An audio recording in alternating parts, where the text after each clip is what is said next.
नमस्कार मित्रहो. निर्णय ही प्रत्येकाच्या आयुष्यातील एक महत्त्वाची गोष्ट.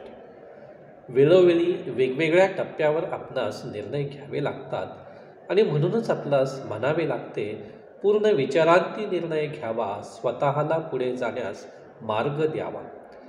उशिरा घेतलेला निर्णय नसतो न्याय, म्हणूनच करावा विचार करावे काय. घेतलेल्या निर्णयाला रहावे बांधील, बांधिलकीच आपले ध्येय साधील. निर्णयाने आलेले शहाणपण असते ते आपले आपण. अनुभव आपुला यावा दुसऱ्याचे कामी, हीच आपल्या नैतिकतेची हमी.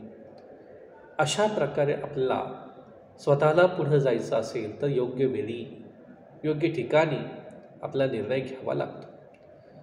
जेवढा आपण निर्णय घ्यायला उशीर होतो तेव्हा तो निर्णय हा उशिरा घेतलेला निर्णय हा न्याय्य होऊ शकत नाही. म्हणून त्यासाठी आपला वेळोवेळी विचार करावा लागतो.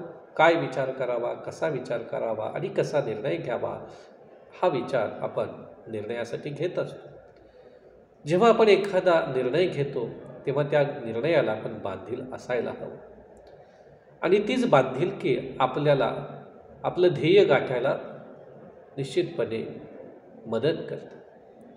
निर्णयाने आलेले शहाणपण जे असतं ते शहाणपण ते आपलं स्वतःचं असतं आणि मग हा निर्णय घेतल्यानंतर हा जो अनुभव आहे निर्णय घेण्याचा, तो अनुभव आपल्या दुसऱ्यालाही दिला तर निश्चितपणे ती एक नैतिकता ठरेल आणि म्हणून आपल्याला लागलेल्या ठेचा किंवा आपल्याला निर्णयामुळे प्राप्त झालेला लाभ हा दुसऱ्यांनाही व्हावा, हीच एक सत्प्रवृत्ती आपल्यामध्ये असेल तर निश्चितपणे हा निर्णय प्रत्येकाला चांगला मार्ग दाखवू शकेल, प्रत्येकाचं आयुष्य सुखी, आनंदी आणि समृद्ध करू शकेल. धन्यवाद.